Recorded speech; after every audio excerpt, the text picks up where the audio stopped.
Baiklah, langsung saja kita masuk ke pembahasan.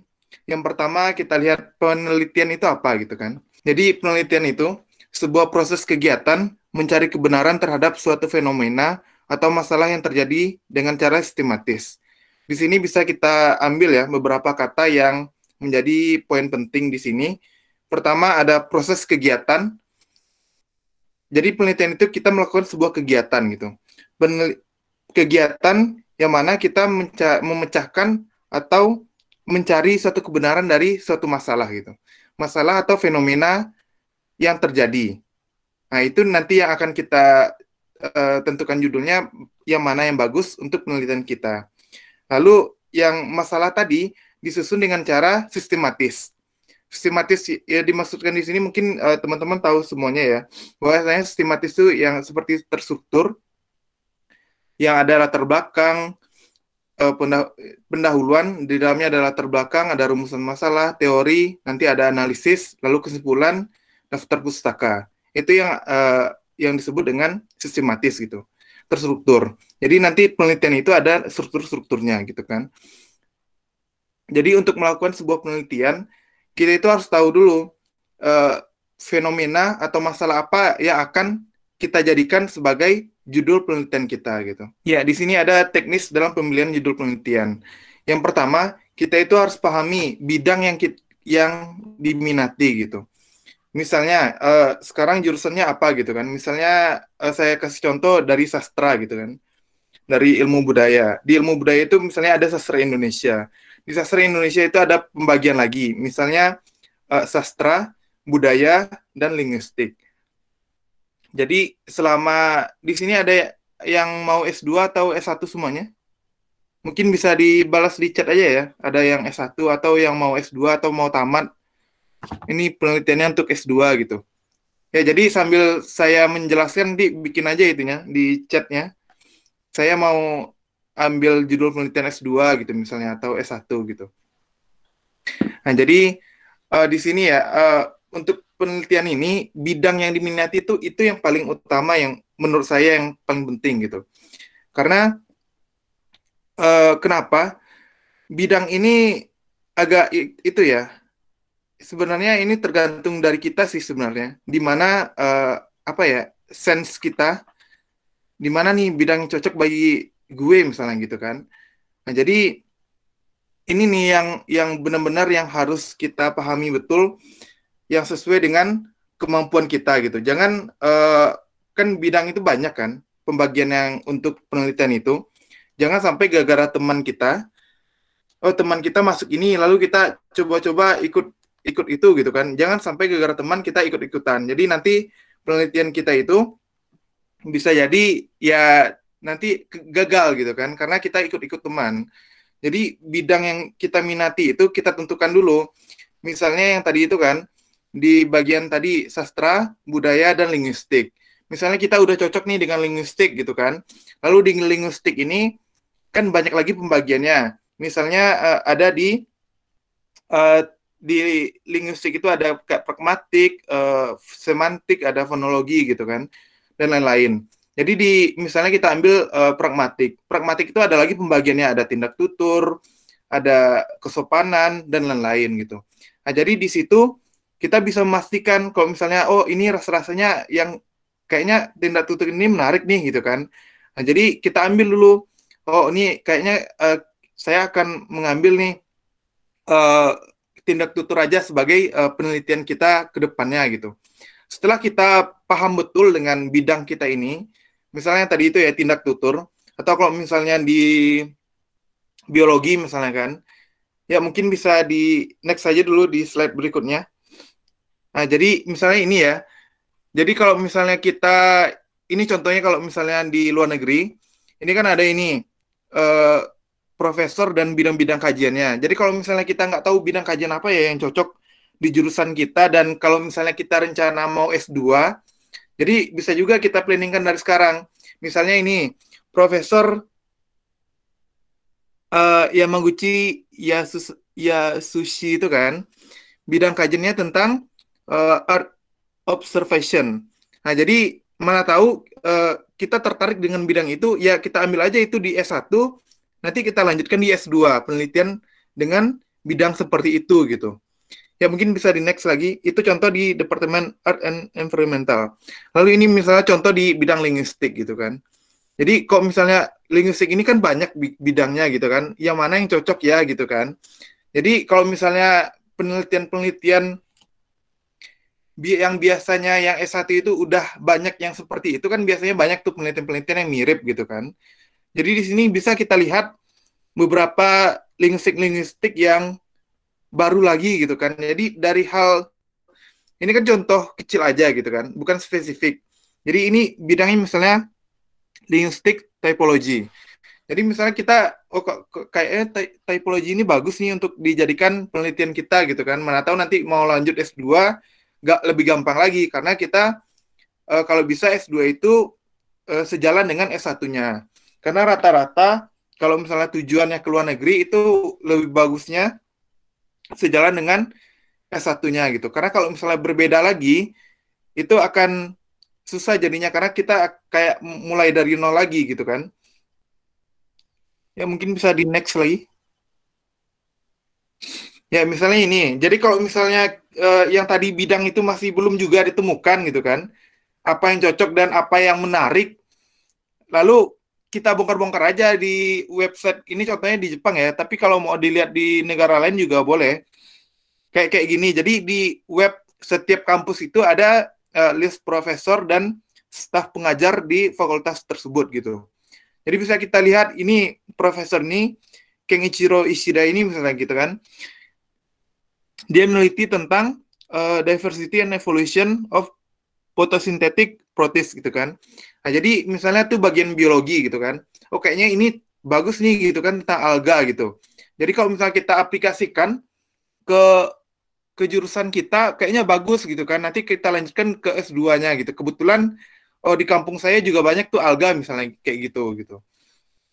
Ya, lanjut ke balik ke uh, slide 5. Slide 5. Ya.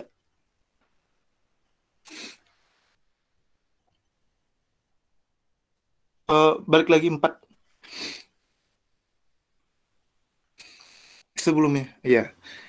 Tadi kalau misalnya kita udah paham bidang yang kita minati, ya lalu cari referensi yang sesuai dengan bidang yang kita minati tersebut. Referensi ini banyak ya, kalau misalnya di internet itu. Misalnya kita cari referensi itu penelitian yang berhubungan dengan bidang tadi gitu. Jadi kita bisa cari di Google jurnal yang berkaitan dengan misalnya kayak tadi tentang apa tadi tindak tutur. Kita bisa melakukan pencarian di Google atau bisa kita daftar sebagai member dari akademia. Itu situs untuk beberapa penelitian-penelitian yang berkaitan dengan judul yang kita masukkan sebelumnya, itu akan muncul ke email kita gitu. Google Akademia, terus kalau jurnal-jurnal internasional atau jurnal-jurnal lokal juga boleh. Lalu kalau saya misalnya di sini, nanti kalau udah masuk ke S2 di negara tersebut misalnya, nanti profesor kita akan ngarahin, oh coba kamu cari di sini gitu. Jadi kalau misalnya biasanya sih, kalau misalnya udah S2, nanti lebih sering disuruh baca-baca jurnal atau disuruh diskusi mengenai penelitian yang berhubungan dengan penelitian kita gitu. Lalu selanjutnya, tentukan suatu permasalahan sesuai dengan bidang kita. Jadi penelitian-penelitian tadi kan udah kita cari referensinya, bagaimananya gitu kan. Kan banyak tuh contoh-contohnya. Nanti kita pahami, oh teorinya seperti ini, cara analisisnya seperti ini. Kira-kira cocok nggak ya kalau misalnya ini diaplikasikan di daerah kita misalnya gitu kan. Atau kayak tadi tindak tutur, oh tindak tutur misalnya masyarakat Minangkabau atau masyarakat di mana, masyarakat Jawa misalnya. Ini kok diaplikasikan ke masyarakat kita atau di daerah kita, di kampung kita, ini bisa nih kayaknya gitu kan dengan analisis seperti ini gitu. Kan intinya penelitian itu apa ya? Penelitian itu tidak harus apa ya? Kadang kan kita bingungnya itu penelitian ini mirip-mirip gitu kan. Jadi mirip-miripnya itu kalau misalnya kita bawakan ke masalah diri kita ke lingkungan kita, kayaknya itu akan menjadi suatu perbedaan. Makanya tadi kan, yang referensi itu benar-benar kita cari sebanyak mungkin gitu. Seperti di akademia tadi, itu kan banyak tuh. Misalnya saya pernah input di tindak tutur, kalau tidak salah, tindak tutur di akademia. Jadi sampai sekarang banyak tuh beberapa penelitian berkaitan dengan tindak tutur masuk ke email tiap hari. Jadi kalau misalnya mau mencari referensi, bisa menggunakan beberapa situs-situs tadi gitu.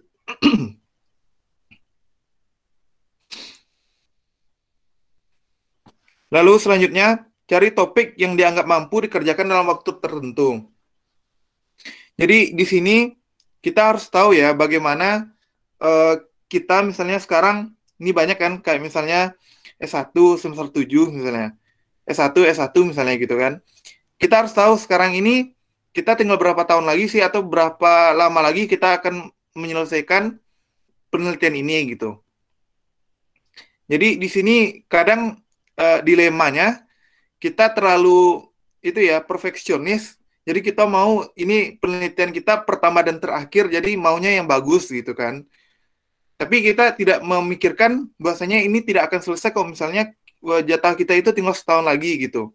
Karena datanya susah atau karena keterbatasan dari dananya misalnya gitu kan, atau keterbatasan dari biasanya sih data sih yang bermasalah gitu kan dalam penelitian itu gitu. Oh, datanya kurang atau bagaimana gitu. Makanya ketika di awal tadi permasalahan yang kalau bisa itu karena kalau rata-rata S1 di sini gitu kan, carilah penelitian yang sesuai dengan waktu kita dan yang dianggap ringan gitu. Karena S1 itu kan ibaratnya apa ya? Kalau misalnya tidak lanjut S2 ya mungkin kadang ada orang berpikiran oh ya udahlah gitu kan asal-asalan aja yang gampang-gampang aja gitu. Karena kita juga nggak akan lanjut S2 gitu kan. Nah, jadi kalau misalnya mau lanjut S2 ya betul-betul ditentukan penelitian kita itu seperti itu, bidangnya apa gitu kan. Lalu S2 mau lanjutkan dengan bidang ini. Nah, nanti kalau misalnya judul untuk S2 itu dari kajian kita sebelumnya bisa kita olah lagi ke yang cakupan lebih besar lagi gitu. Karena S1 ini kan cakupannya yang kecil-kecil aja gitu kan. Kalau S2 lebih besarnya lagi gitu. Jadi sebenarnya untuk kalau misalnya secara pribadi gitu kan, gimana saya menentukan judul untuk S1 dulu sebenarnya kalau saya dari kan saya ambil linguistik. Jadi dari sebuah karya sastra itu saya lihat ini apa sih yang aneh dari karya sastra ini gitu kan. Oh, ternyata kalimat ini menggunakan partikel di dalam bahasa Jepang itu ada namanya partikel itu sebagai penanda atau penanda objek atau penanda dari suatu kata sebelumnya misalnya gitu kan. Jadi oh ini agak unik nih gitu kan. Coba deh kalau ini diajukan dengan teori ini rasa-rasanya bisa gitu kan. Ternyata ketika saya ajukan itu terima gitu kan.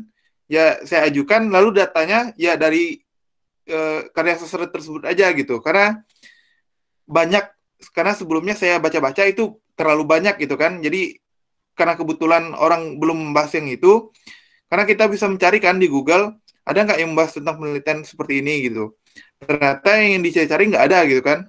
Oh ya udah kita coba ajukan, ternyata diterima gitu. Lalu untuk pemilihan judul S2 saya, itu waktu itu saya ikut kayak seminar-seminar di jurusan ya bidang linguistik kan, karena saya linguistik, jadi saya ikutnya yang di bidang-bidang linguistik.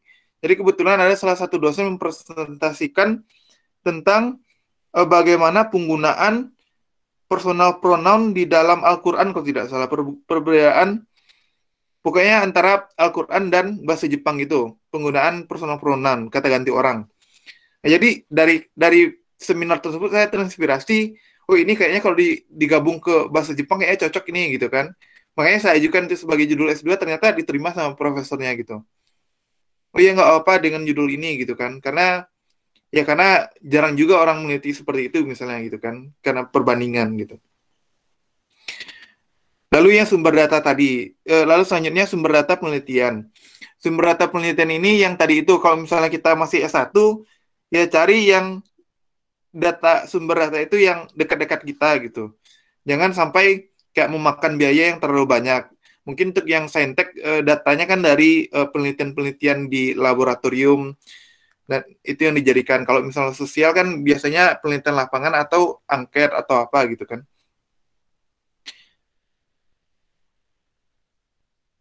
Jadi kalau misalnya data kita berupa angket atau wawancara atau dari tadi hasil percobaan, ya itu kalau bisa jangan terlalu ribet gitu. Kalau mau diribetkan lagi, itu kita lanjutkan ke S2 gitu.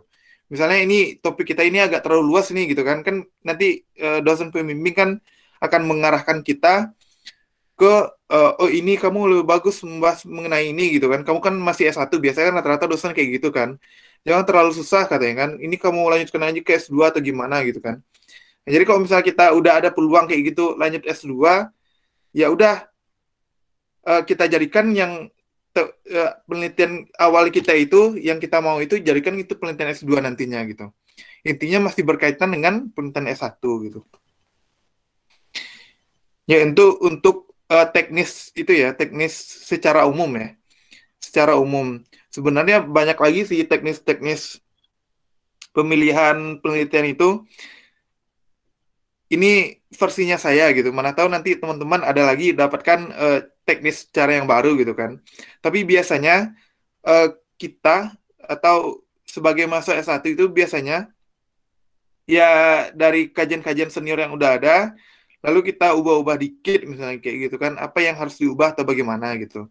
Tapi kalau misalnya S2, mau S2 misalnya kayak ke luar negeri misalnya gitu kan, ya kayak tadi, kan tadi ada beberapa situs yang saya kasih contoh, ya kita cari kalau misalnya mau ke Jepang ya kayak seperti tadi ya, pergi ke website fakultasnya, nanti cari staffnya, cari profesor di bidang-bidang apa gitu kan. Oh, saya teknik nih misalnya gitu kan. Teknik, oh cocoknya ini gitu kan. Jadi kalau misalnya Jepang itu kan fokus ke teknologi gitu kan. Jadi sebenarnya bagi yang jurusan-jurusan saintek kayak teknologi atau teknik gitu, teknik atau apa namanya, teknologi informasi itu sangat dibutuhkan di Jepang misalnya gitu kan. Apa sih yang apa yang harus kita kembangkan lagi di Indonesia gitu. Jadi misalnya kayak ada teman saya itu di bagian sistem informasi, jadi dia menemukan seperti ada ya cari di website fakultasnya, lalu cari profesornya, ternyata profesor tersebut di bagian penelitian tentang GPS. Jadi di labnya itu ada apa namanya, sebuah alat itu agak mahal katanya harganya. Jadi alat itu cuma ada di labnya. Dengan alat itu dia menggunakan penelitiannya gitu. Dia melakukan penelitian dengan alat tersebut. Nah, jadi sebenarnya apa ya, susah gampang menentukan judul penelitian ini gitu. Kayak tadi kan GPS, itu kan secara agak susah misalnya gitu kan. Nah, kita ambil yang lebih simpelnya lagi dengan GPS itu ngapain sih bisa di S1 ini gitu kan, udah belajar juga sebelumnya kan. Kalau S1 kan udah banyak tuh teori-teori atau mata kuliah apa yang berhubungan dengan GPS misalnya gitu kan. Di Bisa kita olah-olah sedikit mengenai itu, nanti S2 kita ambil yang tadi itu misalkan di lab yang mengenai GPS tadi gitu. Ya lalu ya next.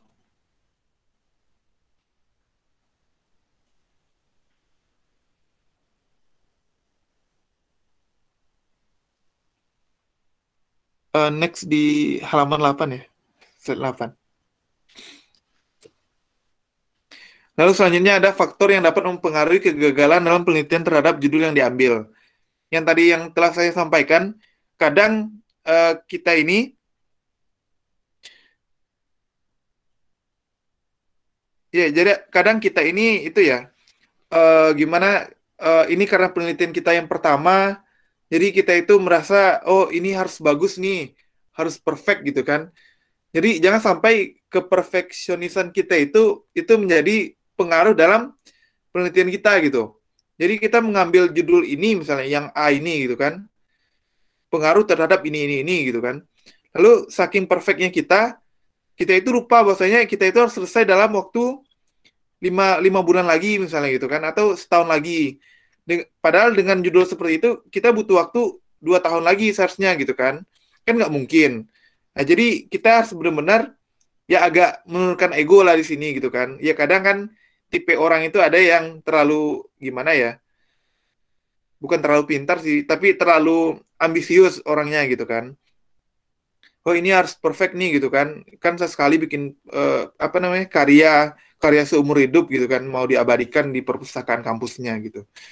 Nah jangan sampai perfeksionisme ini menjadi menghambat kita untuk apa namanya melakukan penelitian gitu. Lalu yang tadi itu sekaligus salah perhitungan. Jadi kita perhitungkan betul-betul ya data kita itu dari mana. Misalnya data kita itu ambilnya dari lingkungan kita gitu kan. Kalau dari lingkungan kita kan kita anggap itu sebagai suatu yang gampang gitu kan. Nah, jadi data yang kita ambil tuh kalau bisa kita planning kan ini bulan ini bulan ini bulan ini gitu. Atau yang melakukan percobaan kan yang sains biasanya melakukan percobaan gitu kan. Percobaan pertama gagal, percobaan berikutnya gimana gitu kan. Nah, jadi harus benar-benar dilakukan penelitian sedemikian rupa. Nanti kalau misalnya udah salah seperti itu, ya kita konsultasikan lagi dengan dosen pembimbing gitu. Jadi sebenarnya faktor yang dapat mempengaruhi kegagalan dalam penelitian terhadap judul yang diambil ini sebenarnya gimana ya? Sebenarnya kalau misalnya kita sudah menentukan judul, terus kalau misalnya gagal, sebenarnya bukan gagal karena judul sih biasanya.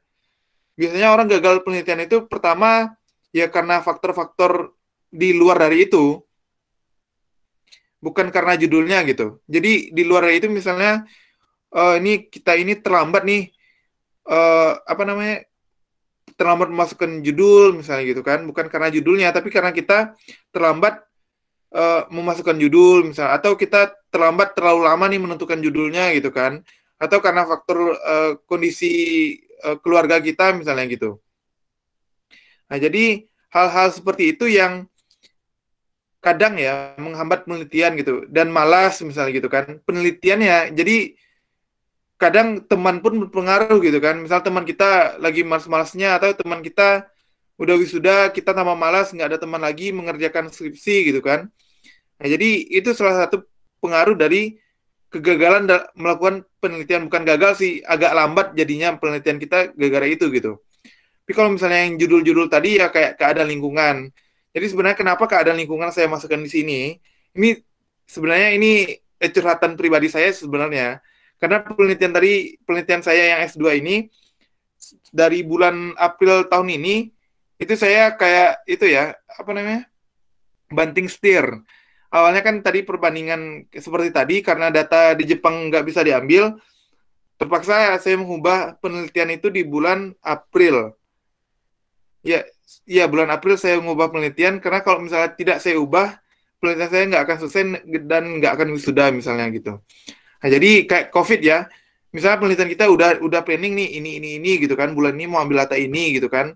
Padahal planningnya udah bagus nih gitu kan, udah rampung gitu kan, udah pasti mau ngambil data ini ternyata gara-gara COVID, ya udah di Jepang kan nggak kuliah lagi tuh, nggak kuliah di kelas, jadi terpaksa mereka kuliah online. Nah, jadi penelitian saya kan tentang pengambilan data pakai angket. Ternyata angketnya nggak bisa diambil ya terpaksa banting setir gitu kan. Ya ternyata keadaan lingkungan ini juga berpengaruh terhadap penelitian yang telah kita tetapkan sebelumnya. Jadi kalau misalnya ya kayak tadi itu ya, kadang lingkungan kita juga merupakan inspirasi bagi kita gitu. Kadang kan sekarang lagi COVID nih. Nah, jadi bagi-bagi penelitian kayak ekonomi gitu kan, bagaimana keadaan ekonomi penjual ini misalnya gitu kan. Itu kan sebagai peluang juga untuk sebagai penentu judul gitu kan. Terus ada juga yang kayak linguistik, bagaimana pembentukan kosakata COVID di dalam bahasa Jepang, kayak gitu. Jadi sebenarnya lingkungan ini sebagai faktor kegagalan juga bisa dikatakan dan juga bisa kita katakan sebagai faktor keberhasilan.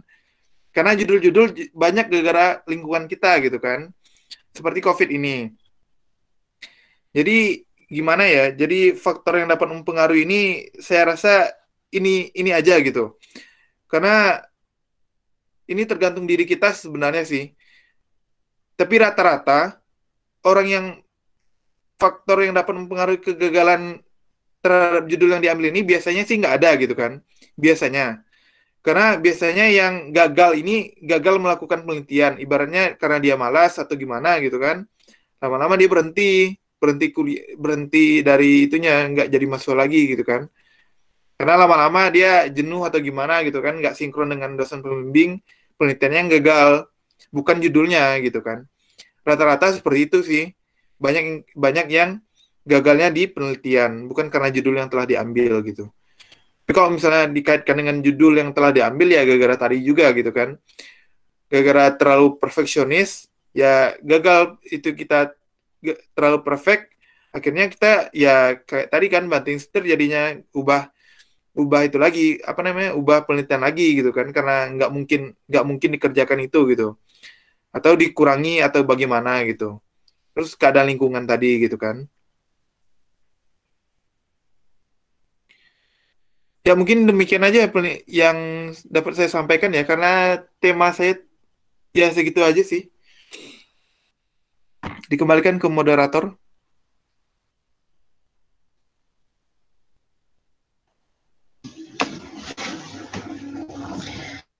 Baik, terima kasih kepada Kak Muhammad dan Fajri yang telah menyampaikan materi kita pada malam hari ini.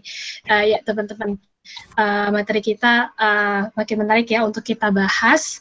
Dan hari ini kita akan membuka sesi tanya-jawab.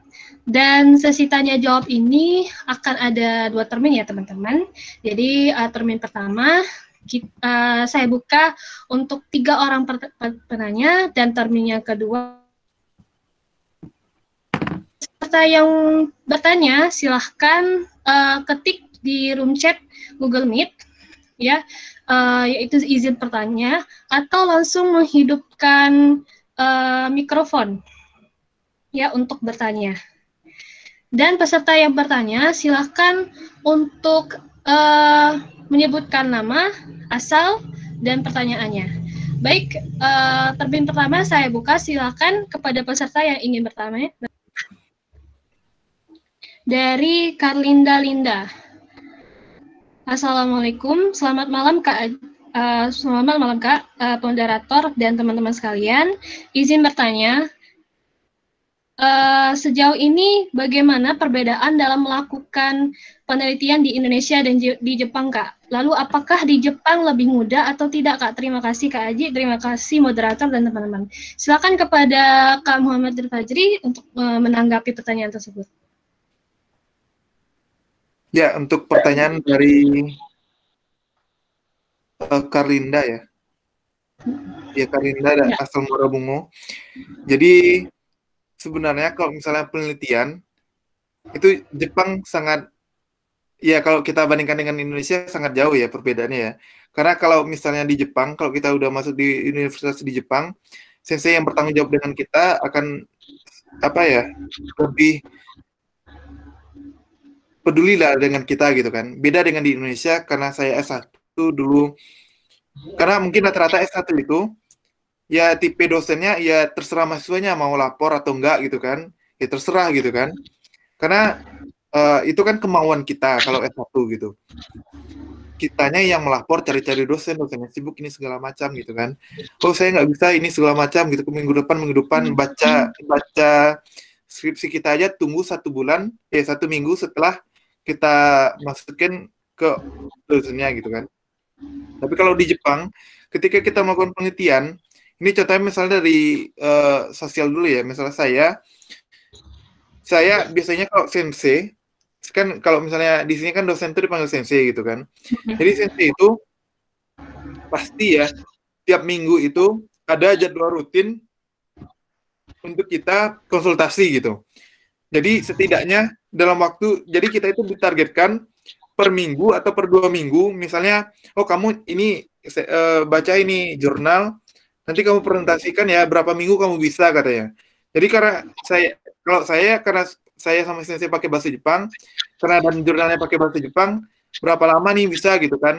Jadi kalau misalnya saya bilang, oh 1 bulan sensei gitu kan nggak mungkin gitu kan, logikanya, oh kita sudah S2 gitu kan nggak mungkin kita bermanja-manja dengan 1 bulan gitu. Jadi saya bilang, ya udah sensei 2 minggu aja, 2 minggu gimana sih? Oh ya nggak apa-apa kata saya gitu kan. Jadi biasanya kalau S2 itu kebanyakan jurnal, diberikan jurnal, kamu baca ini lalu kamu presentasikan gitu kan. Lalu biasanya kalau di Jepang itu biasanya kan S2 itu masuk ke lab. Beda dengan S1, kalau misalnya S1 kan rata-rata kalau sosial nggak ada labnya gitu kan. Tapi di sini S2 pasti ada labnya. Misalnya kayak lab linguistik, lab dari mana gitu kan, yang bidang-bidang kajiannya kan beda-beda. Jadi setiap lab itu ada namanya Zemi. Zemi itu kayak seminar di mana semua anggota labnya itu presentasi, nanti ditentukan seminggu itu 2 kali biasanya gitu. Jadi di sana kita presentasi yang S1, S2 presentasikan apa yang mereka kerjakan, progres apa yang mereka kerjakan selama ini gitu. Jadi mereka sampaikan terus. Nanti akhirnya di ending baru di yang kayak seminar apa namanya? Oh, kompre. Lalu nanti baru kompre terakhir itu di gedung lain gitu kan. Kalau yang Zemi tadi kan cuma di lab doang. Nah, jadi seperti itu. Lalu kalau untuk misalnya yang sains gitu kan atau teknik, biasanya itu mereka kan ada jikeng. Jikeng itu namanya percobaan. Kan percobaan pertama misalnya gagal nih, apa hasilnya gitu kan. Lalu coba lagi percobaan kedua gitu. Jadi benar-benar di support kita melakukan penelitian di Jepang. Jadi gimana ya? Karena sistem orang Jepang di sini ketika sensei itu menerima kita di labnya, jadi sensei itu juga merasa bertanggung jawab terhadap kita nantinya di kompre gitu kan, di ujian kompre kita gitu. Karena nanti ya karena fiksasi dari penelitian kita itu kan di senseinya gitu kan, makanya sensei itu juga sama-sama apa namanya bekerja sama lah dengan kitanya gitu. Jadi sebenarnya tergantung kitanya juga sih sebenarnya. Karena kalau misalnya kita udah ke luar negeri dan melakukan penelitian di luar negeri, kita nggak akan lagi malas-malas. Itu pasti seharusnya. Karena kalau misalnya kita malas-malas, ya siap-siap. Sebenarnya nggak mungkin juga kita akan malas sih, karena ibaratnya di sini kan sebagai rasa terima kasih kita telah diterima di lab beliau misalnya gitu kan. Jadi kita juga harus menunjukkan bahwasanya kita itu ini saya serius nih di sini gitu kan. Ini loh hasil saya gitu. Jadi kebanyakan orang seperti itu. Teman-teman saya biasanya yang di sini ya untuk apa ya? Karena sensei-sensei biasanya orang Jepang itu kan baik gitu kan. Jadi gimana cara kita berbalas budi lah gitu kan. Kita tunjukkan progres kita itu seperti apa. Walaupun kita gagal, ya kita tunjukkan dulu ini loh hasil saya gitu kan. Jadi kita tunjukkan bahwasanya kita itu orang yang bersemangat, berusaha bersungguh-sungguh gitu. Jadi itu sih enaknya kalau di Jepang ini ya, kalau misalnya di negara-negara maju ini dosen-dosennya itu sangat peduli dengan mahasiswa-mahasiswanya gitu. Lalu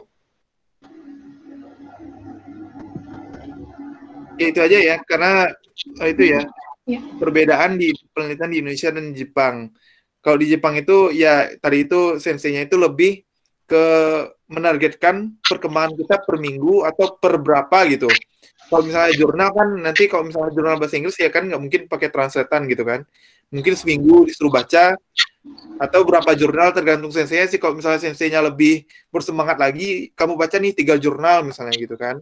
Kamu presentasikan gitu. Kalau saya biasanya satu jurnal ya pakai bahasa Jepang gitu kan. Biasanya saya minta waktu 2 minggu biasanya paling lama. Tapi kalau misalnya pertama itu paling jadi pernah saya disuruh presentasikan penelitian saya waktu S1 gitu kan. Ya kalau S1 kan seminggu bisa lah gitu kan. Tapi kalau misalnya jurnal itu kan bahasanya banyak lagi ya bahasa baru jadi butuh waktu gitu kan.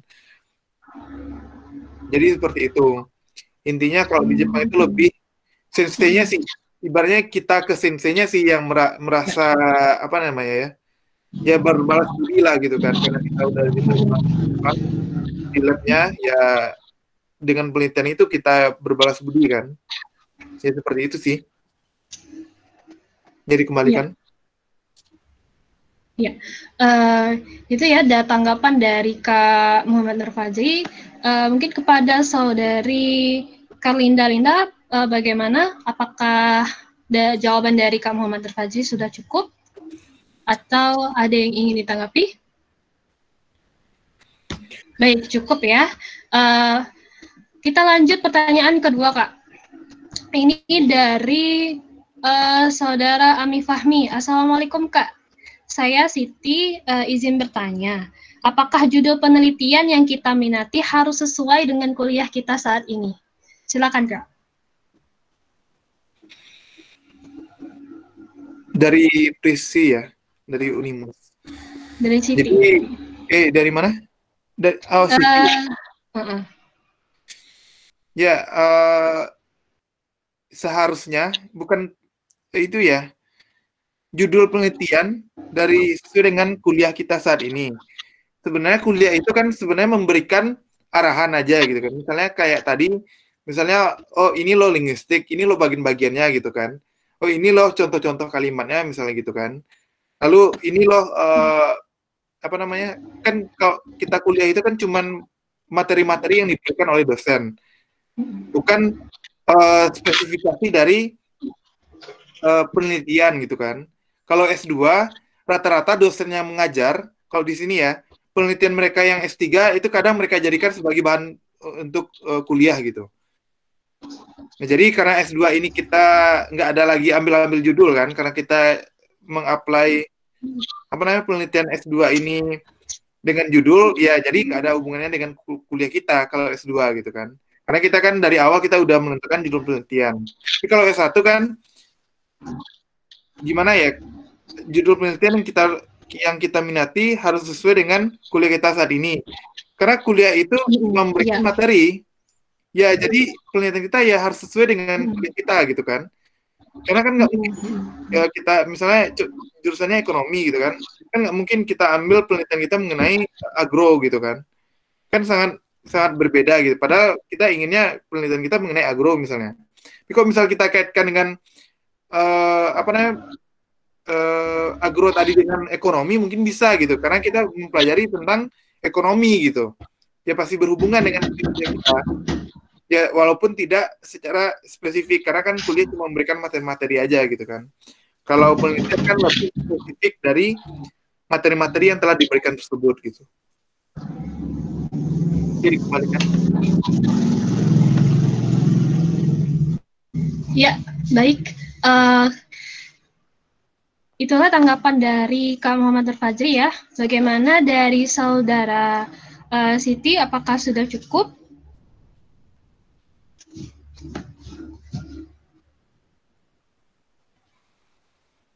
Bagaimana dari Saudara Ami Fahmi? Karena di sini pada chatnya itu namanya Ami Fahmi. Ya, kita cukupkan ya. Kita selanjut kepada pertanyaan yang ketiga, Kak. Dari Prisi Nusaiba Yulisa. Izin bertanya, Kak. Saya Prisi dari Unimus. Bagaimana menentukan judul karya tulis ilmiah dari suatu lomba dengan tema yang sudah ditentukan? Silakan, Kak. Ya, yang tadi telah saya sampaikan ya untuk Prisi dari Unimus. Jadi tadi itu ya, bidang yang kita pahami tadi itu yang mana dulu gitu. Jadi kalau misalnya tema perlombaan tadi, kalau misalnya itu agak melenceng jauh dari jurusan kita, misalnya temanya tentang engineering, kita jurusannya sastra gitu, kan agak jauh gitu kan. Ya, jadi agak susah kita kalau misalnya apa namanya menyeberangi jurusan orang lain gitu. Jadi kalau bisa kita itu mengambil lomba sesuai dengan jurusan kita gitu. Atau kalau misalnya yang boleh melenceng seperti tadi, tapi kita pastikan dulu di anggota kita, misalnya kan karya ilmiah biasanya beramai-ramai gitu kan, 3 atau berapa orang gitu. Jadi kalau misalnya rame-rame, ya udah kita masukin anak engineering 1 misalnya kan, teknik, ya kita masukin ke kelompok kita, lalu apa kontribusi kita untuk judul tersebut gitu.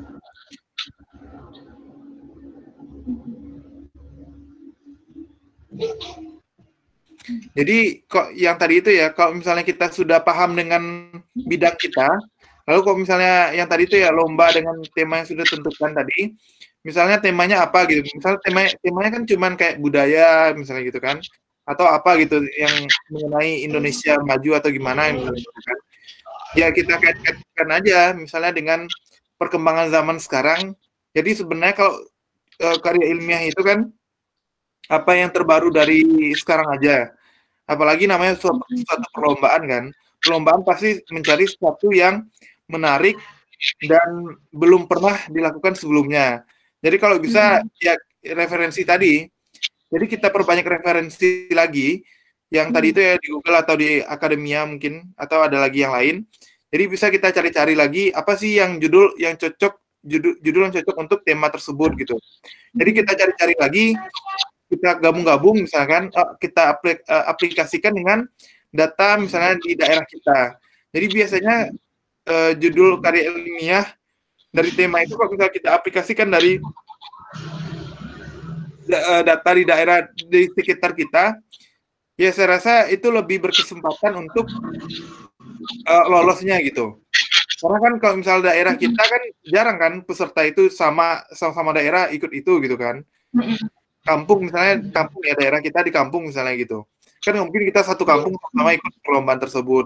Nah, jadi kita cari yang unik-unik dari sumber-sumber tadi, referensi-referensi tadi. Oh ini nih cocok nih misalnya nih dengan data di kampung kita dengan ini gitu kan. Misalnya Saintek, di kampungnya ada apa namanya perkembangan apa ikan-ikan gitu, persawahan misalnya gitu kan, persawahan yang di bawahnya ada ikan-ikan itu misalnya kan. Nah itu bisa dijadikan itu apa yang menarik dari hal tersebut. Kita cari penelitian yang berkaitan dengan hal tersebut gitu.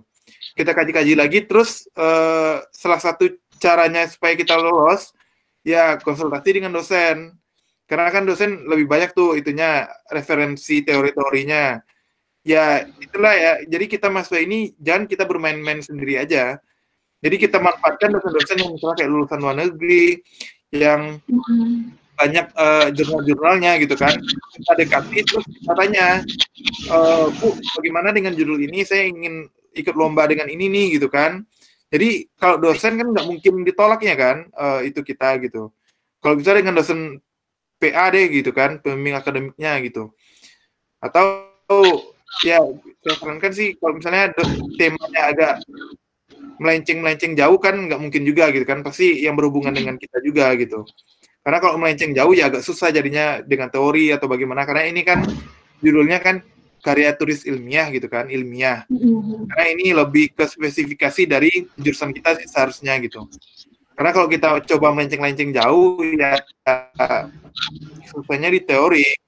Karena kita harus memahami dari nol lagi gitu kan, karena itu bukan jurusan kita gitu. Jadi kembalikan.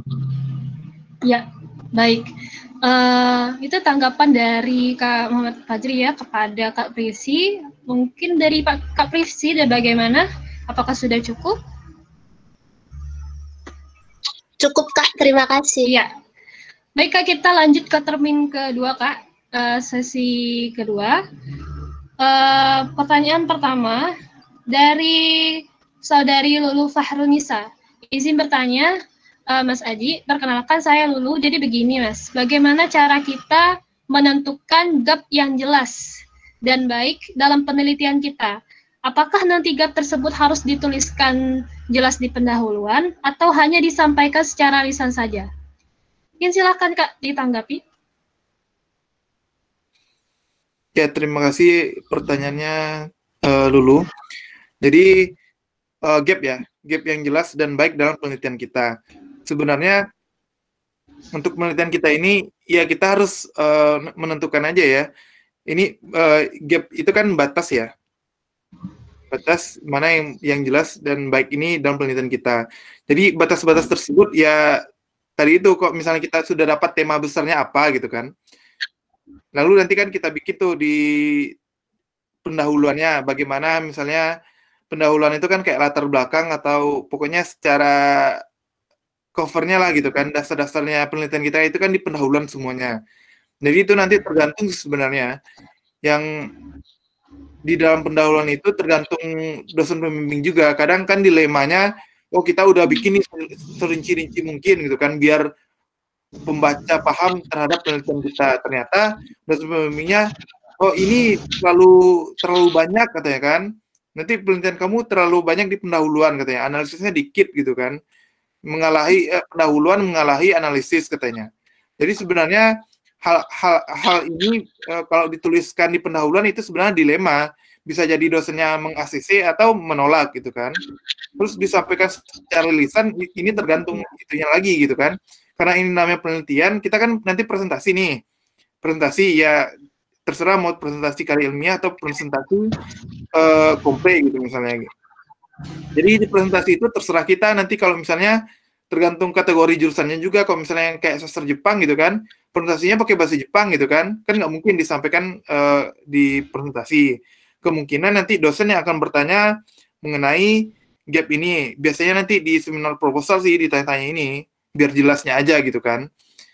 Jadi sebenarnya ini tergantung dari jurusannya masing-masing. Ini harus dibikin pendahuluan secara rinci atau sekedarnya aja, lalu nanti kita dilisankan aja gitu. Tapi lebih bagusnya saya sarankan sih kita bikin rinci dulu gitu kan. Nanti tergantung dari dosen pengujinya aja atau dosen pembimbing itu aja, skripsinya aja gitu kan. Karena itu sangat penting ya. Yang tadi itu karena kita di penelitian ini kita harus berjelas-jelas di mana batas-batasan kita, di mana penelitian kita berakhirnya, data-data kita bagaimana gitu kan. Jadi pendahuluan itu yang kita harus berjelas-jelas di awalnya. Nanti itu kalau misalnya mau dikurangi atau bagaimana, itu nanti terakhir di dosennya. Kadang dosen itu kan minta yang sempurna, yang detail atau bagaimana gitu kan. Jadi kembalikan. Baik. Terima kasih Kak atas tanggapannya. Mungkin dari Kak Lulu, bagaimana? Apakah sudah cukup?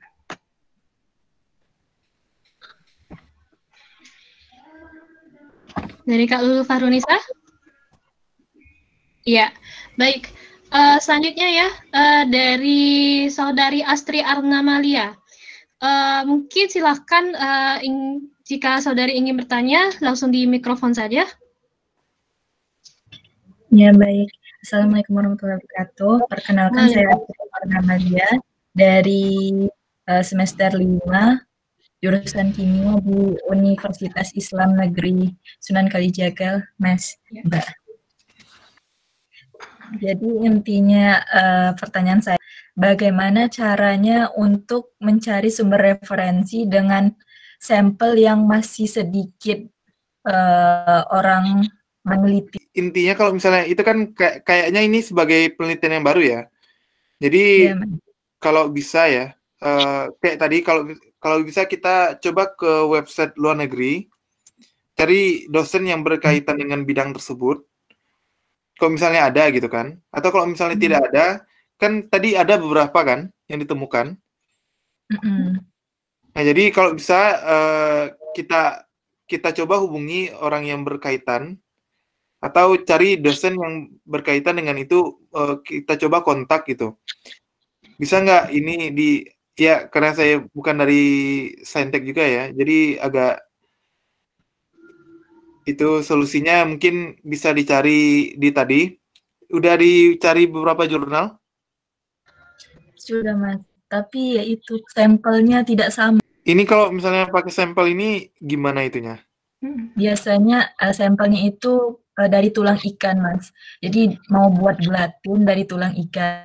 Nah, biasanya dari penelitian yang sebelum-sebelumnya itu tulang ikannya pakai tulang ikan yang berada banyak di daerah yang peneliti tersebut. Tapi sedangkan di Bengkulu, daerah saya itu banyaknya tulang ikan yang beda dari ikan di daerah yang sudah diteliti, begitu. Saya juga baru tahu gelatin itu dari ikan katanya. Juga biasanya kan kalau di Jepang kan biasanya dari babi gitu kan. Saya juga baru tahu ternyata gelatin itu dari ikan. Jadi kalau misalnya itu, kayaknya di Jepang ada penelitian seperti itu. Coba deh nanti kontak-kontak profesor di Jepang, coba aja email-email gitu kan. Kita mengenai tidak apa-apa itu. Nggak apa-apa, jadi itu ibaratnya ya kita juga buka peluang untuk diri kita. Jadi ketika kita membuka sebuah kesempatan seperti itu, supaya kita tanya, bisa nggak itu saya konsultasi? Ya kita perkenalkan diri dulu gitu kan. Saya mahasiswa dari ini, penelitian saya mengenai ini gitu. Saya ingin konsultasi dengan sensei mengenai ini, boleh nggak gitu kan? Ya tanya dulu, itu dijawab atau enggak gitu kan. Karena ibaratnya ini kan kita penelitian baru nih, menciptakan sebuah sesuatu yang baru gitu kan. Nanti mana tahu dia profesor tersebut tertarik, ya ini kesempatan bagi kita nanti di labnya gitu kan, untuk S2 misalnya gitu. Jadi nanti ya mana tahu nanti penelitian kamu bagus gitu kan, ya udah kamu S2 aja di sini gitu kan. Kan rezeki kita nggak tahu dari mana datangnya kan. Kalau yang hal-hal baru seperti itu kan, jadi nanti kita coba aplikasikan nanti di Jepangnya bagaimana gitu kan. Bisa nggak solusi, mana tahu nanti ada solusi dari itunya, karena saya juga bukan ahli itunya kan. Coba baca-baca lagi penelitian yang di dalam dulu gitu kan, pahami bagaimana cara itunya. Ini bukannya dari sampel itu dapat hasilnya ya, nggak kayak gitu ya penelitiannya. Kan permasalahan sekarang kan belum ada yang melakukan dengan ikan itu kan. Iya, Mas. Kalau misalnya kita bikin sendiri, percobaan kita sendiri, hasilnya kita sendiri gimana? Nggak boleh. Nah itu masalahnya saat pandemi seperti ini kan saya juga masih semester 5, jadi masih belum dapat metopen dan juga masih ini pun dapat ide untuk judul penelitian ini pun dari seminar-seminar, jadi kepikiran dari sana untuk ngambil judul penelitian di semester 7 nanti begitu. Iya, sebenarnya itu bagus sih kalau misalnya kita udah dapat, itu kan ibaratnya sebuah ide kan. Iya. Jadi penelitian-penelitian yang mirip-mirip itu coba kita kontak itunya, orang yang kan ada tuh kontak itunya kan di skripsinya. Coba tanya-tanya aja, biasanya kalau misalnya jurusan saya biasanya ada juga yang kontak-kontak senior yang di skripsi tersebut, saya nanya aja gitu kan, gimana sih segala macamnya gitu kalau misalnya kita nggak ngerti gitu. Lalu kalau misalnya yang tadi itu, ya kita coba pahami dulu di mana kita mampunya, lalu nanti kita konsultasi dengan dosen. Jadi kalau misalnya kata dosen, oh ini penelitian kamu susah banget, misalnya gitu kan, ya kita terpaksa agak permudah dikit, nanti kalau misalnya mau lanjut S2, ya kita ambil yang itu gitu. Karena kok di Jepang yang kayak gitu mau tuh profesornya biasanya. Ngambil ikannya juga itu Mas, dari permasalahan yang ada di Bengkulu daerah saya, kan jadi tulang ikannya itu kayak kebuang aja, terus saya ngikutin seminar, nah dapat seminar kayak pangan halal gitu, nah dapat tulang ikan yang bisa dijadikan gelatin, sementara kan biasanya gelatin itu dari dari babi ya sumbernya. Jadi bisa dipakai kembali tulang ikan yang tidak berguna itu. Sepertinya penelitian di luar negeri banyak yang kayak gitu kayaknya. Di Jepang kayaknya ada yang seperti itu. Kalau di Jepang itu untuk mudah dapat jurnal penelitian dari website mana, Mas? Kalau saya waktu itu, saya sih linknya dikasih yang versi bahasa Jepang sih. Jadi kayak keyword saya pakai bahasa Jepang disuruh cari. Kalau bahasa Inggris nggak tahu juga ya di mana itunya. Kayaknya di website kampusnya bisa deh cari-cari itu. Nanti saya coba tanya ya, teman saya juga ada kimia di sini. Kampus yang sama tapi kampus yang cabang Shizukanya gitu. Jurusan kimia. Kita lanjut ya Kak ya. Dari saudara Cahyo Nugroho, izin bertanya. Apakah ada pengaruh besar judul skripsi S1 di dalam dunia perkuliahan? Misalnya, kita mau lanjut S2 di luar atau dalam negeri. Apakah ada penilaian khusus dari judul S1 dan apakah kuliah di S2 nanti penelitiannya harus melanjutkan judul dari skripsi S1? Terima kasih. Mungkin langsung ditanggapi, Kak. Silakan. Ya, terima kasih pertanyaannya kepada Cahyo. Oh, jadi yang pertama itu ini ya, judul S1 kita itu mau S2 di luar atau di dalam? Iya. Apakah ada penilaian khusus? Jadi sebenarnya kalau S2 di dalam negeri, kalau misalnya tanpa beasiswa ya, jadi kita itu kayak UI misalnya, kita mau masuk UI, jadi kita cuma ikut SIMAK UI. Jadi penelitian itu kita ditentukan ketika kita kuliah. Tapi kalau misalnya kita mau jalur beasiswa kayak LPDP misalnya, karena saya dulu juga ikut LPDP, dari awal itu kita juga udah menentukan judul penelitian kita. Jadi kalau misalnya ikut LPDP, saya juga ikut LPDP di UI dulu, kita itu udah menentukan judulnya dari awal, nanti kita ujian sampai tahap akhir nanti wawancara gitu kan. Di wawancara ini kemungkinan nanti ada hubungannya dengan kenapa kamu misalnya beralih dari S1 ke S2 misalnya gitu kan. Ya itu akan menjadi pertanyaan besar gitu kan. Kenapa ini berbeda misalnya gitu. Apalagi beasiswa kan, beasiswa pasti akan menjadi pertanyaan besar, apalagi itu LPDP gitu kan. Nggak ada kontribusinya atau apa, tapi kecuali kalau misalnya kita paham betul kenapa kita beralih jauh, misalnya beralih jauh ya, ini kalau misalnya masih berkaitan, mungkin masih bisa. Kayak pertanian dengan peternakan kan masih berhubungan tuh. Nah, jadi kalau misalnya agak jauh, ya itu akan menjadi pertanyaan besar gitu kan. Kenapa kok bisa berubah seperti itu? Ya, kalau misalnya berubah jauh banget, kita harus paham betul kenapa berubahnya sejauh itu dan kita harus benar-benar meyakinkan diri bahwasanya kita yakin dengan judul itu gitu. Itu kalau misalnya mau berubah. Tapi kalau misalnya yang tadi itu ya, kalau di luar negeri bisa juga berpengaruh, bisa juga enggak. Karena teman saya juga ada kok yang dari sastra ke linguistik S2-nya. Kalau di Jepang misalnya kan, di Jepang itu nggak harus jurusan kamu fisika, kamu nggak boleh di teknik, nggak ada kayak gitu. Intinya kalau kamu paham, kalau kamu mau meneliti sesuatu, ya kalau apapun background kamu fisika, kimia, ya nggak apa kamu di teknik. Kalau kamu kamu ada niat di sini ya udah gitu kan. Kalau misalnya profesornya juga baik, ya udah kamu di sini aja gitu kan. Nah, jadi ada kok teman saya yang dari fisika ambil jurusannya di teknik gitu. Tekniknya tentang sinar. Fisikanya nggak tahu saya S1-nya tentang apaan. Nah, jadi S2-nya tentang teknik, tentang bagian cahaya deh, bukan sinar. Cahaya. Lalu apakah kuliah S2? Jadi kalau S2 harus melanjutkan judul skripsi S1, sebagusnya sih bisa gitu kan. Seharusnya sih bagus melanjutkan skripsi S1. Karena kan supaya ibaratnya nanti kalau misalnya mau lanjut S3 lagi, kita benar-benar S1, S2, S3 kita paham betul dengan bidang tersebut gitu. Tapi kalau misalnya kita berbeda, juga nggak apa. Misalnya masih satu bidang nggak apa kok gitu kan. Intinya masih dalam cakupan yang kayak tadi, misalnya kayak tadi itu kan, teknik misalnya, teknik mesin bagian ini gitu kan. Lalu S2-nya masih teknik mesin tapi beda bagian lagi gitu. Nggak apa. Nggak harus dari S1-nya sama gitu. Intinya masih dalam satu bidang.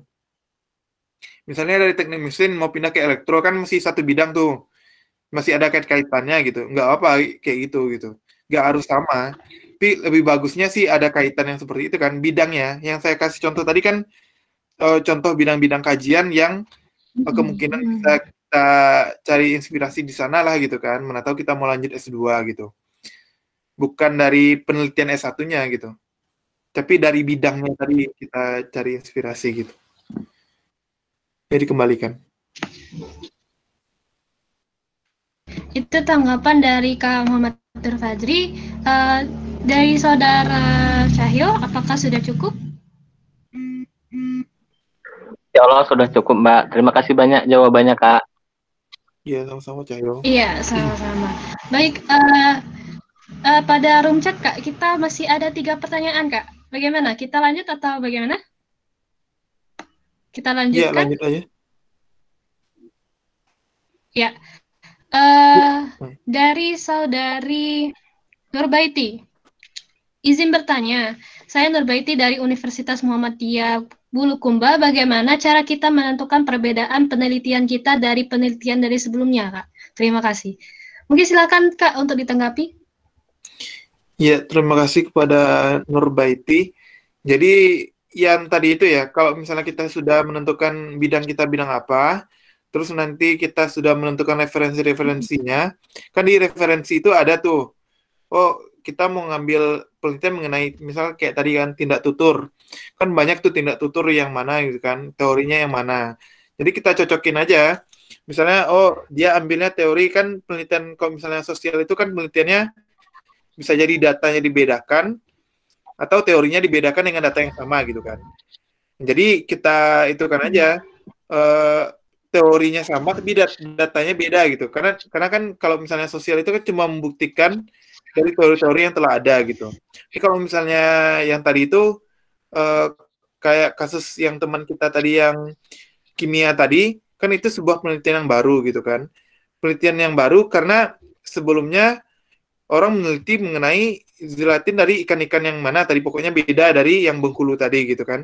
Kan itu penelitiannya mirip, tapi datanya beda gitu kan. Karena hasilnya akan beda. Karena datanya beda, ya hasilnya akan beda gitu. Karena penelitian itu kan intinya sebuah hasil yang berbeda. Nggak mungkin sama dengan penelitian sebelumnya. Asalkan datanya berbeda. Kalau misalnya datanya sama, teorinya sama, ya sama jadinya kan. Jadi kalau misalnya makanya di penelitian itu ada namanya tinjauan pustaka ya, kalau nggak salah. Ya, tinjauan pustaka, di situ kan ada tuh kita tuliskan penelitian sebelumnya seperti apa, penelitian kita, jadi perbedaannya itu bagaimana gitu kan. Dituliskan di pendahuluan, kalau nggak salah ya, itunya, bagiannya. Di pendahuluan itu kita jelaskan, oh ini perbedaan kita dengan penelitian sebelumnya itu di bagian ininya gitu. Jadi kita jelaskan di situnya, memang ya mirip penelitian kita dengan sebelumnya, tapi berbedanya di sini. Orang itu ambil data di sini, saya ambil data di sini gitu. Dan saya datanya lebih kompleks lagi dari penelitian sebelumnya, misalnya seperti itu gitu. Jadi memang iya ya, kalau mencari judul penelitian itu ya pasti mirip-mirip semuanya, nggak akan ada yang ini pure 100% baru, nggak mungkin gitu. Karena pasti ada mirip-miripnya dari teori mungkin, atau dari datanya mirip dikit misalnya gitu kan. Atau datanya dari mana, kita ambil dari mana. Mereka ambil datanya di Jawa, kita ambil data di Sumatera Barat misalnya gitu. Pasti berbeda datanya. Karena kan tiap penelitian itu pasti berbeda terus hasilnya kan. Saudari Nurbaiti, apakah sudah cukup?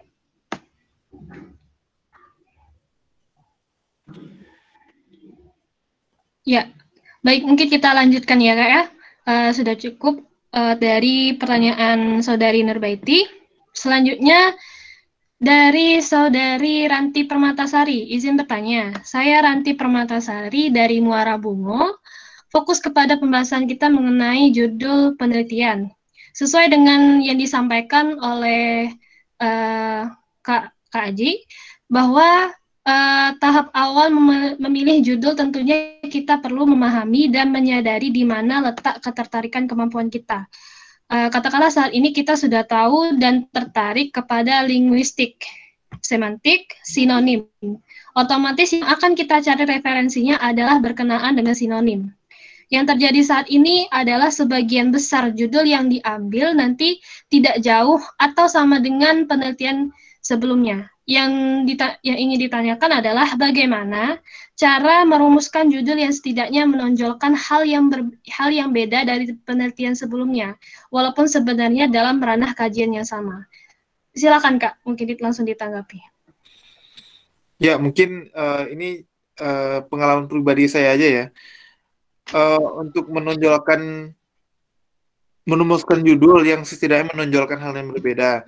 Ini kalau misalnya saya udah berapa kali ya? S1, S2, itu hal yang sama terjadi. Jadi judul itu gimana ya? Sensei saya waktu S1 itu katanya nggak usah kamu terlalu mendetailkan di judulnya katanya. Jadi secara general aja nanti dibikin di penjelasan di pendahuluan. Karena kita membatasi penelitian kita mengenai ini gitu. Jadi judul itu memang kayaknya rata-rata ya mirip-mirip, walaupun kan nanti bedanya di kalau misalnya ini kalau misalnya ini linguistik kan nanti sinonim kan pasti berbeda di datanya. Ya berbedanya ya nonjolnya cuman di datanya doang. Misalnya dalam sinonim dalam novel ini misalnya gitu kan, penelitian sebelumnya sinonim dalam novel ini gitu. Nah, jadi berbedanya di situ doang, tapi yang menonjolnya itu di isinya. Di S2 saya juga kayak gitu kan. Saya udah bilang ke sensei bagaimana kalau kita misalnya ambil yang kayak tadi itu kan, misalnya saya mau ambil fokus ke personal pronoun. Gimana kalau misalnya judulnya di personal pronoun itu dimasukkan sensei? Oh nggak usah katanya kan. Itu kita masukin ke ininya aja gitu kan. Dijadikan judul kecilnya aja katanya. Kalau nggak dimasukkan juga apa, tapi di isi pendahuluan itu dijelaskan katanya. Jadi udah 2 kali saya membuat karya ilmiah, kedua-duanya rata-rata ya, ini tidak menonjolkan di judul, tapi di pendahuluan disuruh jelaskan betul-betul perbedaan kita itu di mananya gitu. Jadi kembalikan. Ya. Baik, itu tanggapan dari Kak Muhammad Fajri ya kepada Saudari Ranti, apakah sudah cukup? Oh iya, terima kasih kepada Fajri sudah menjawab. Artinya pada judul kita tidak perlu lebih mendetail, tetapi detailnya letaknya pada pendahuluan. Berarti judul hanya disampaikan secara general saja, begitu berarti Aji ya? Iya. Sekiranya ada tidak perbedaan, mohon maaf kalau agak sedikit melenceng, kalau seandainya kita membuat di karya-karya sastra, ini kan kita pembahasan memang karya ilmiah ya. Tapi kalau seandainya kita alihkan kepada sastra, setidaknya kan kita harus punya judul yang setidaknya berbeda atau lebih menarik lah dibandingkan dengan judul yang sebelumnya. Apakah di dalam penelitian yang ilmiah ini berlaku tidak hal yang demikian? Silakan Kak, mungkin langsung ditanggapi. Ya, kalau di sastra memang dituntut untuk judul itu harus semenarik mungkin ya. Karena ya sama-sama kita ketahui kalau misalnya judulnya nggak menarik, orang nggak akan mau beli gitu karyanya.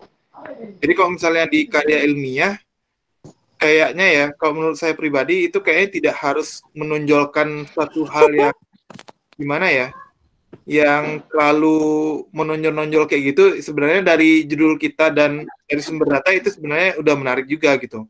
Misalnya kayak tadi yang teman kita yang kimia tadi gitu kan, jelatin dari ikan apa gitu kan, itu sebenarnya itu hal yang baru, dan itu bagi yang peneliti kimia itu suatu hal yang menarik. Jadi kata menarik ini menariknya dari segi apa namanya, akademis yang mana gitu kan. Kalau misalnya di bagian linguistiknya, oh mungkin ini menarik bagi mereka gitu. Kalau sastra kan bagaimana cara menarik dari kalangan umum terhadap karya tersebut. Karena kan nggak mungkin hanya untuk orang-orang sastra aja gitu kan yang membaca. Karena bagaimana untuk menarik masyarakat umum dengan karya ini, orang mau mencoba untuk membeli karya tersebut gitu. Tapi kalau karya ilmiah kan rata-rata yang membaca karya ilmiah pasti berhubungan dengan akademis di bidang tersebut gitu. Kan nggak mungkin penelitian engineering yang membacanya anak sastra gitu kan, nggak mungkin gitu kan. Mungkin menariknya bagi anak teknik. Kalau penelitian teknik ya baginya menarik bagi anak teknik gitu. Jadi kalau misalnya sastra tadi, kalau karya sastra itu karena dijual untuk umum, ya bagaimana judul itu semenarik mungkin kita pasarkan ke masyarakat. Karena kalau misalnya nggak menarik, orang nggak akan mau beli nantinya gitu kan. Orang nggak akan kepo dengan hasilnya gitu. Makanya kalau sastra itu kan kalimatnya terlalu gimana ya, kalau bisa itu kayak mengena di hati gitu kan, kayak gitu kan. Kalau bisa kan seperti itu gitu. Bagaimana yang lagi tenar di masyarakat sekarang, makanya bikin karya seperti itu gitu. Kadang yang anak-anak sastra ini, saya selalu ya terhadap yang sastra ini ya, bisa merangkai sebuah kata-kata menjadi yang indah gitu. Dari sebuah karya sastra, dari judulnya aja udah indah gitu, apalagi isi-isinya gitu. Ya, dikembalikan. Ya, baik. Itu tanggapan dari pemateri kita pada hari ini. Bagaimana dari Saudari Ranti, apakah sudah cukup? Iya, terima kasih, siap. Atas penjelasan. Kita lanjut Kak ya. Ini ada 2 pertanyaan lagi nih dari Saudari Ampreda Luwita. Izin bertanya Kak, saya Ampreda dari UM. Jika kita tertarik melakukan penelitian mengenai dampak belajar dari rumah saat pandemi, lalu saat penelitian dilakukan ternyata pandemi telah berakhir, bolehkah kita mengambil data yang diambil orang lain saat pandemi? Misalnya hasil belajar saat pandemi atau berapa kali siswa tidak melaksanakan tugas saat pandemi. Silakan Kak untuk ditanggapi. Ya, terima kasih ya pertanyaan dari Apremada dari UM. Jadi sebenarnya, inti pertanyaannya itu bolehkah kita mengambil data yang diambil orang lain ya saat pandemi? Ya. Sebenarnya ya, kalau bisa ya, data kita itu data originalitas dari kita sendiri gitu. Karena kalau kita ambil data dari orang lain, itu kan ibaratnya kita plagiat data gitu kan. Jadi kalau bisa, ya kalau misalnya judul ini nggak mungkin lagi dilakukan, ya terpaksa kita harus ganti judul lagi. Karena kalau misalnya kita paksakan judul ini dan kita ambil data orang lain, dan datanya itu data yang bagaimana gitu. Kalau misalnya datanya dikit doang, misalnya kan, datanya kalau misalnya data full kita ambil, ya kan nggak mungkin gitu. Kita jadikan itu penelitian kita. Kan ibaratnya penelitian itu kan data yang paling penting kan. Data itu yang kita olah jadi hasilnya gitu. Jadi kalau misalnya kita ambil orang lain kayaknya itu tidak etis ya, saya rasa ya. Iya. Kalau data ya, data kita ambil gitu. Kalau misalnya kita mengutip itu beda lagi gitu kan. Mengutip beberapa kalimat dari itunya itu beda lagi.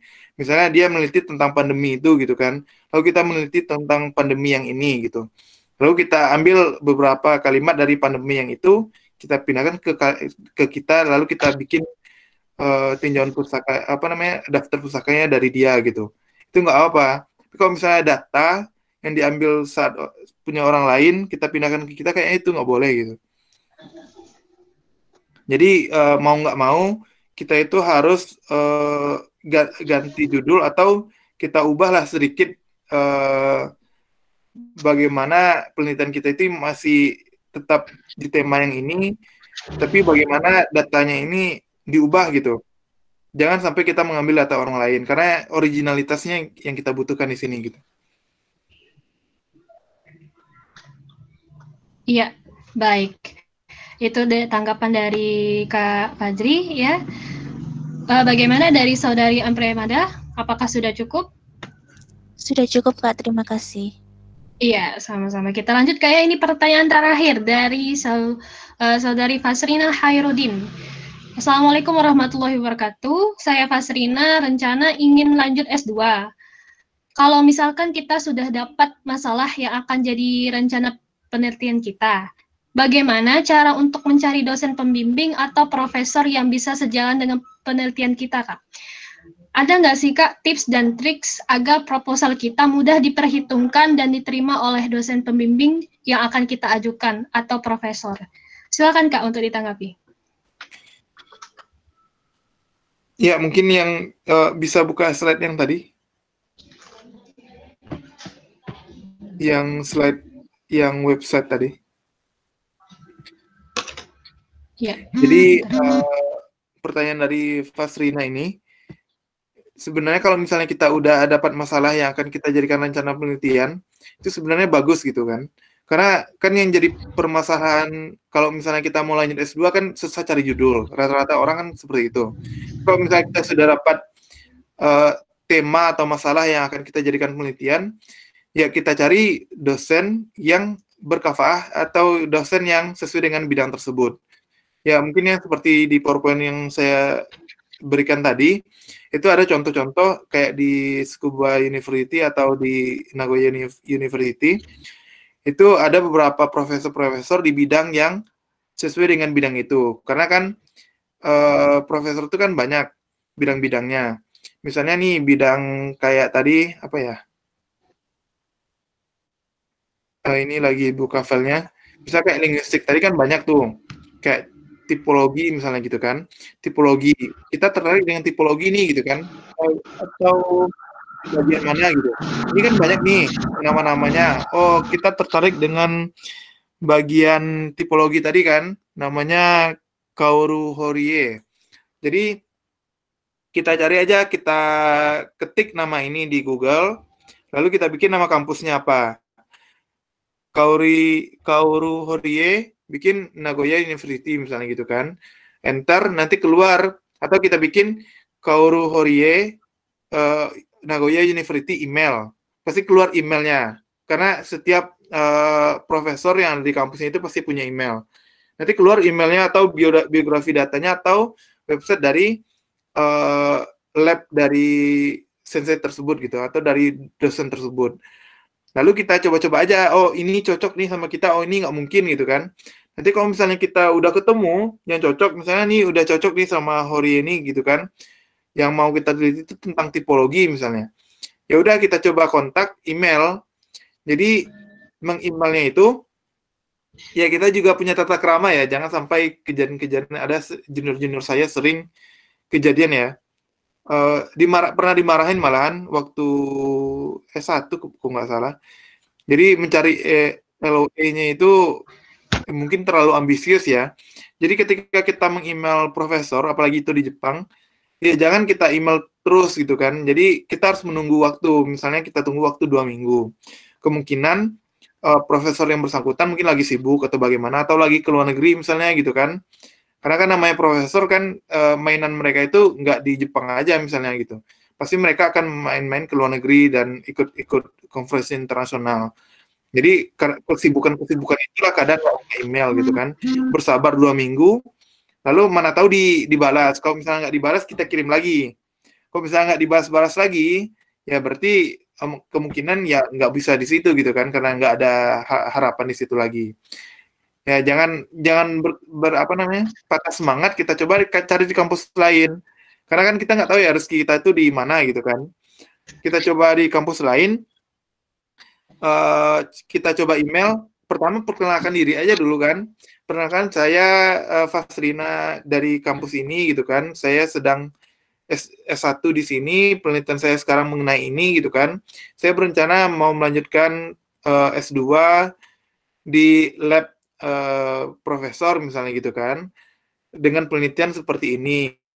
Kira-kira bisa nggak saya masuk lab dari profesor ke lab profesor untuk melanjutkan S2? Tanya kayak gitu aja, jangan langsung kita bisa nggak jadi pembimbing saya, jangan kayak gitu. Jadi kita tanyakan dulu, tapi kita tanyakan, kita lampirkan CV kita, CV dan CV aja sih sebenarnya. CV kan, kita lampirkan CV. Jadi di CV itulah kita buktikan bahwasanya, oh kita ini kuliah di sini gitu kan. Oh dulu kita gimana-gimana gitu kan. CV-nya bahasa Inggris misalnya gitu. Nah, lalu setelah itu ya tunggu dibalas saja sih. Sebenarnya kalau profesor Jepang tergantung orangnya sih sebenarnya. Kalau misalnya rezeki banget gitu kan, dapat profesor yang baik banget gitu. Nah, jadi ya mudah-mudahan lah kalau misalnya berniat dan mencoba ke luar negeri misalnya gitu kan, ya coba dihubungi, lalu agak bersabar 2 minggu, karena nggak dibalas coba di email lagi, tunggu agak 2 minggu lagi, atau kalau mau berusaha di situ juga, atau kita coba lagi di kampus lain. Kalau saya dulu biasanya nggak di satu kampus saja, coba di seluruh kampus yang berhubungan dengan itu. Yang mana yang balas duluan aja sih biasanya gitu. Lalu kalau misalnya profesornya baik, oh ya udah kamu bagus itunya katanya kan. Cobalah kamu bikin proposal penelitiannya katanya kan. Atau rencana, biasanya kalau S2 itu rencana penelitian ya, bukan proposal ya. Jadi kalau rencana penelitian itu nggak sedetail proposal. Ya mirip proposal tapi tidak terlalu detail sih sebenarnya. Kalau S3 baru proposal ya, lebih detail lagi gitu. Jadi sebenarnya kalau S2 ini ya kita harus jelas-jelas apa teorinya, gimana solusinya, gimana ini segala macam, gimana contoh analisnya atau gimana gitu. Nah, jadi seperti itu ya. Kalau misalnya mencari profesor yang pembimbing kita seperti itu. Terus kalau misalnya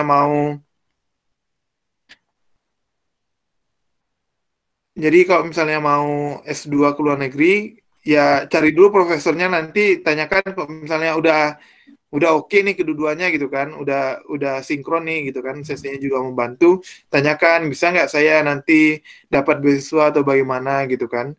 Mana tahu nanti profesor tersebut orang yang tinggi pangkatnya di kampus, bisa ngajuin beasiswa gitu kan.